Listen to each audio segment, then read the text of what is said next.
भाजपला पक्ष फोडण्याची नशा चिलीम मारून भाजप पक्ष फोडण्यासाठी निघतो असा घणाघात संजय राऊतांनी केलाय। पक्षफोडीच्या राजकारणावरून संजय राऊतांनी ही जहरी टीका केली आहे। परदेशामध्ये जाऊन भाजप तिथले पक्ष फोडतील असा टोलाही राऊतांनी हाणलाय। तर तुम्ही ड्रग्ज घेऊन भ्रष्टाचार करता असा पलटवार संजय शिरसाट यांनी केलाय। संजय शिरसाट यांनी राऊतांवर हा पलटवार केलाय। भारतीय जनता पक्षाचा साधारण तो एक अजेंडा आहे देशभरात।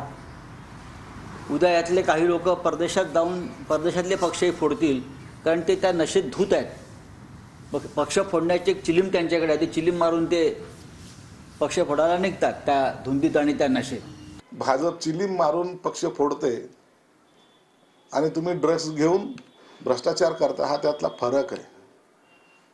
गंजिटी सारखे तुम्ही ते ड्रग्सच्या नशेमध्ये असल्यासारखे तुम्ही वावरतायत आणि त्या असलेल्या उठावा गटाची वाट लावतायत। कधीतरी याची लाज स्वतःला वाटू द्या। कुणाचीही दलाली करा, परंतु पक्षाला फोडण्याचं पाप तुम्ही केलंय। हे दलाली तुमची काही दिवसांनी तुमचं काम संपेल ना, ज्याची दलाली करत होते ते तुम्हाला लात मारल्याशिवाय राहणार नाही।